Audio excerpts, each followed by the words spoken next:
താൽക്കാലികമായ യുദ്ധം നിർത്തി ഒരു സമാധാനത്തിലേക്ക് പോകും എന്ന സൂചനകളാണ് അമേരിക്കൻ പക്ഷത്തു നിന്നും ഇറാനിയൻ പക്ഷത്തു നിന്നും അതുപോലെ ഇതിന് മധ്യസ്ഥത വഹിക്കുന്ന പാകിസ്ഥാന്റെയും മറ്റുമൊക്കെ ഭാഗത്തു നിന്നുള്ള സൂചനകൾ പ്രകാരം നമുക്ക് മനസ്സിലാക്കുവാൻ സാധിക്കുന്നത്.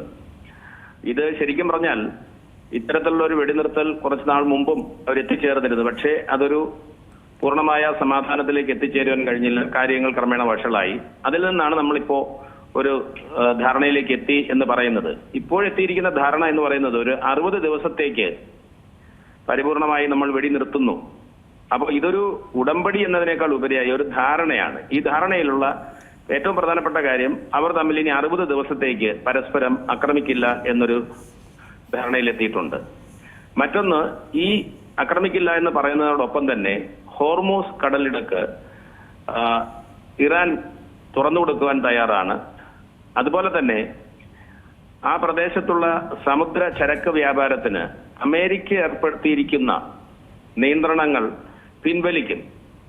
ഈ രണ്ട് കാര്യങ്ങളിലാണ് പ്രധാനമായും ഒരു ധാരണയിലെത്തി എന്ന് വിവിധ മാധ്യമങ്ങൾ റിപ്പോർട്ട് ചെയ്യുന്നത്. അതിൽ തന്നെ വളരെ വൈരുദ്ധ്യം നിറഞ്ഞ നിലപാടുകൾ രണ്ട് രാജ്യത്തെയും മാധ്യമങ്ങളും വിശകലന്മാരും പറയുന്നുണ്ട്. ഇറാനിൽ തന്നെ ഇറാനിയൻ മാധ്യമങ്ങൾ പറയുന്നത് ഞങ്ങൾക്ക് അനുകൂലമായിട്ടുള്ള ധാരണയിലാണ് എത്തിയിരിക്കുന്നതെന്ന് പറയുന്നു. അതിൽ തന്നെ അവിടുത്തെ കടുത്ത പക്ഷക്കാർ കുറച്ചും കൂടെ വ്യത്യസ്തമായിട്ടൊരു നിലപാടാണ് പറയുന്നത്. അമേരിക്കയിൽ ട്രംപും പലരുമൊക്കെ പല കാര്യങ്ങളാണ് പറയുന്നത്. എന്നിരുന്നാലും ഈ കാര്യങ്ങൾ ഒരു പൊതുധാരണ എത്തി എന്ന് വേണം മനസ്സിലാക്കുവാൻ. അതുപോലെ തന്നെ ഇതിന്റെ ഭാഗമായിട്ടുള്ള മറ്റ് തർക്ക വിഷയങ്ങൾ എങ്ങനെ പരിഹരിക്കും, അത് ഈ 60 ദിവസങ്ങളിൽ എടുത്തുകൊണ്ട് നമുക്ക് തർക്ക വിഷയങ്ങൾ പരിഹരിക്കാം. അതിൽ പ്രധാനമായിട്ടുള്ള ഒരു വ്യവസ്ഥയായി പലരും ചൂണ്ടിക്കാണിക്കുന്നത് ഇറാന്റെ ആണവ പദ്ധതി അത് നിർത്തിവെക്കും അല്ലെങ്കിൽ ഇറാൻ ഉപേക്ഷിക്കും എന്നാണ് ഒരു വ്യവസ്ഥയായി അമേരിക്കൻ പക്ഷം പറയുന്നത്. അതിനെക്കുറിച്ച് ഇറാന്റെ ഭാഗത്തു നിന്ന് സ്ഥിരീകരണമൊന്നും വന്നിട്ടില്ല. അതുപോലെ തന്നെ ഇറാൻ സമ്പുഷ്ടീകരിച്ച് സൂക്ഷിച്ചിരിക്കുന്ന യുറേനിയം എന്ത് ചെയ്യും എന്നതിനെക്കുറിച്ച് അവരിനി ചർച്ച ചെയ്ത് തീരുമാനിക്കും. അതുപോലെ തന്നെ ഇറാന്റെ ന്യൂക്ലിയർ പ്രോഗ്രാം പൂർണ്ണമായി നിർത്തിവെക്കുമോ എന്നതിനെക്കുറിച്ച് ഒന്നും പറഞ്ഞിട്ടില്ല. അതുപോലെ ഇറാന്റെ മിസൈൽ പ്രോഗ്രാം എപ്രകാരമാണ് മുന്നോട്ട് പോകുന്നത് അതിനെക്കുറിച്ച് ഈ 60 ദിവസങ്ങളിൽ അവർ തീരുമാനത്തിലെത്തും, ചർച്ച ചെയ്ത് തീരുമാനിക്കുമെന്നാണ് പറയുന്നത്. അതുപോലെ ഇറാനെ സംബന്ധിച്ചിടത്തോളം ഏറ്റവും പ്രധാനപ്പെട്ട ചില കാര്യങ്ങളാണ് ഇറാനെതിരെയുള്ള സാമ്പത്തിക ഉപരോധം പിൻവലിക്കുക. അതിനെക്കുറിച്ച് തീരുമാനമായിട്ടില്ല.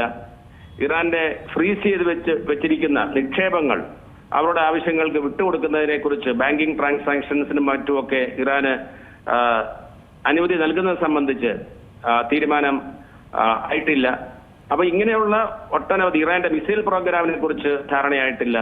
അപ്പം അതുപോലെ വളരെ പ്രധാനപ്പെട്ട ഒരു മറ്റൊരു കാര്യമാണ് ഇപ്പൊ ഇസ്രായേൽ ഹിസ്ബുള്ളയ്ക്ക് നടത്തിക്കൊണ്ടിരിക്കുന്ന ലെബനോനിൽ നടത്തിക്കൊണ്ടിരിക്കുന്ന അക്രമം നിർത്തിവെക്കുമോ തുടരുകയോ എന്നതിനെ കുറിച്ച് ധാരണ ആയിട്ടില്ല. അപ്പൊ ഇത്തരം ഇവർ തമ്മിലുള്ള അടിസ്ഥാനപരമായിട്ടുള്ള വിഷയങ്ങളിലെ തർക്കം ചർച്ചകളിലൂടെ ഈ 60 ദിവസത്തിനുള്ളിൽ പരിഹരിക്കാം എന്നതാണ് ഈ ധാരണയുടെ ഒരു പ്രധാനപ്പെട്ട സവിശേഷത. പക്ഷെ വെടിനിർത്തി എന്നുള്ളതാണ് ഏറ്റവും ആശ്വാസകരമായിട്ടുള്ള കാര്യം. ഇനി അവർ ധാരണയിൽ എത്തിക്കൊള്ളും, വളരെ അടുത്തു എന്നാണ് ഇറാന്റെ തന്നെ വിദേശകാര്യ മന്ത്രിയായിട്ടുള്ള അബ്ബാസ് അരഗാച്ചി പറഞ്ഞത്. അതുപോലെ അവരുടെ പാർലമെന്റിന്റെ സ്പീക്കറായിട്ടുള്ള മുഹമ്മദ് ഖലീബും അങ്ങനെയുള്ള സൂചനകൾ തന്നിട്ടുണ്ട്. അമേരിക്കയിൽ നിന്നും അവരിനി സ്വിറ്റ്സർലൻഡിലെ ജനീവയിൽ കൂടുതൽ ചർച്ചകൾ നടത്തി കാര്യങ്ങൾ പരിഹാരത്തിലേക്ക് എത്താൻ സാധ്യതയുണ്ട് എന്ന സൂചനകളാണ് തരുന്നത്.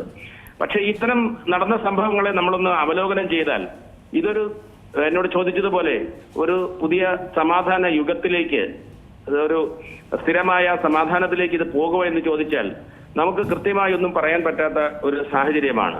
ഇപ്പോൾ ഇവിടെ നടന്നത് പരിശോധിച്ചാൽ ഇസ്രായേലിന്റെ ചില പ്രസ്താവനകൾ ഇവിടെ പ്രസക്തമാണ്.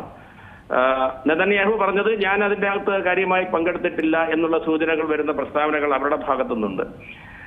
ഇനിയുള്ള 60 ദിവസങ്ങളിൽ എന്ത് സംഭവിക്കും എന്നതിനെ ആശ്രയിച്ചാണ് കാര്യങ്ങൾ ഇരിക്കുക. കാരണം ഇത്തരത്തിലുള്ള സമാധാന ഉടമ്പടികളും ധാരണകളും ഒക്കെ പലപ്പോഴും ഈ വരുന്ന 60 ദിവസത്തെ സമയത്ത് എന്താണ് സംഭവിക്കാൻ സാധ്യതയുള്ളത്, എന്ത് പ്രത്യേക സാഹചര്യമാണ് ഉരുത്തിരിഞ്ഞു വരിക, അങ്ങനെ ഉരുത്തിരിഞ്ഞു വരുന്ന സാഹചര്യത്തിൽ കാര്യങ്ങൾ ആർക്ക് അനുകൂലമായിട്ട് വരും.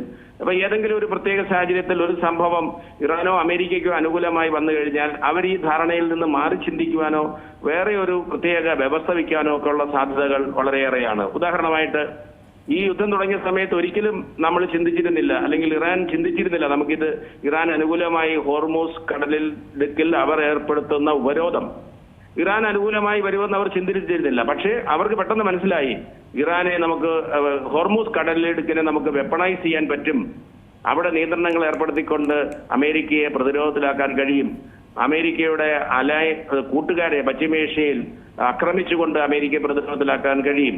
അതുപോലെ തന്നെ ഹിസ്ബുള്ളയെ ഇസ്രായേൽ ആക്രമിക്കുന്നത്, ഹമാസിനെ ആക്രമിക്കുന്നത്, അവരെയൊക്കെ ആക്രമിക്കുന്നത് നിർത്തിവെക്കുന്നത് ഈ സമാധാന ഉടമ്പടിയുടെ ഭാഗമായിട്ടുള്ള ചർച്ചകളിൽ കൊണ്ടുവരാൻ കഴിയും എന്ന് ഇറാൻ തിരിച്ചറിഞ്ഞത് ഒരു പ്രത്യേക സാഹചര്യത്തിലാണ്, ഒരു യുദ്ധ സാഹചര്യത്തിലാണ്.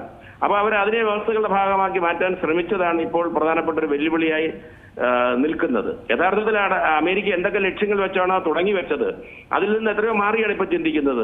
ഉദാഹരണമായിട്ട് അവിടുത്തെ റെഷീം ചേഞ്ച്, ഖൊമേനിയുടെ ഭരണകൂടത്തെ ഇല്ലാതാക്കണം. ഖൊമേനി വധിക്കപ്പെട്ടുവെങ്കിലും ഭരണകൂടത്തിന് യാതൊരു പ്രശ്നവുമില്ലാതെ അവിടെ തുടരുകയാണ്. അതുപോലെ അവർ ആദ്യകാലത്ത് മുന്നോട്ട് വെച്ചിരുന്ന മിസൈൽ പ്രോഗ്രാം സംബന്ധമായിട്ടുള്ള കാര്യങ്ങൾ, ഇതിലെല്ലാം അമേരിക്കയ്ക്ക് വിട്ടുവീഴ്ച ചെയ്യേണ്ട ഒരു സാഹചര്യമാണ് ഇപ്പോൾ കാണുന്നത്. അതുകൊണ്ട് നമ്മളൊരു സമാധാനത്തിന്റെ വെടിനിർത്തലിലേക്ക് എത്തിയെങ്കിലും അതൊരു സ്ഥായിയായ സമാധാനത്തിലേക്ക് പോകുമോ എന്ന് ഈ വരുന്ന 60 ദിവസങ്ങളിൽ ഈ പ്രദേശത്ത് നടക്കുന്ന വിവിധങ്ങളായിട്ടുള്ള കാര്യങ്ങളുടെ അടിസ്ഥാനത്തിൽ മാത്രമേ നമുക്ക് തീരുമാനിക്കാൻ കഴിയൂ. എന്നിരുന്നാലും ഇപ്പോൾ എത്തിച്ചേർന്നിരിക്കുന്ന ധാരണ എന്തുകൊണ്ടും ആ പ്രദേശത്തിനും ലോകത്താകമാനവും വളരെ ആശ്വാസം നൽകുന്നതാണ്. പ്രത്യേകിച്ച് ഇന്ത്യയെ സംബന്ധിച്ചും നമ്മളിവിടെ വലിയ ബുദ്ധിമുട്ടുകൾ ഇതുമൂലം നമുക്കുണ്ടായിട്ടുണ്ട്, വിലക്കയറ്റവും മറ്റു പ്രശ്നങ്ങളും ഒക്കെ ഉണ്ട്.